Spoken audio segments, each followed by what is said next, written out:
পুরুষের জন্য আংটি ব্যবহার জায়েজ কি না?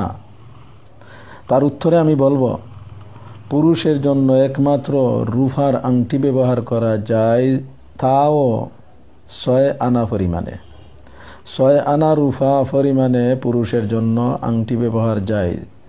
আংটির হলকা, তার যে চতুর্দিকের বেষ্টনী আছে হলকা, এই হলকার মধ্যে 6 আনা পরিমাণ রূপা লাগাইতে পারবেন, এর চেয়ে অতিরিক্ত রূপা ব্যবহার করতে পারবেন না।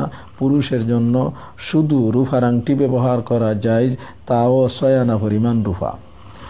পুরুষের জন্য সোনার আংটি ব্যবহার করা সম্পূর্ণ হারাম। একদিন পেয়ারা নবী সাল্লাল্লাহু আলাইহি ওয়াসাল্লাম এক হাতে এক টুকরা সোনা, অপর হাতে এক টুকরা রেশমি কাপড় নিয়ে বের হয়েছেন। সাহাবায়ে কেরামদেরকে উদ্দেশ্য করে হুজুর সাল্লাল্লাহু আলাইহি ওয়াসাল্লাম ইরশাদ করেছেন, হাদানে মুহাররামানে আলা যুকুরে উম্মতি দুনা ইনাসিহিম।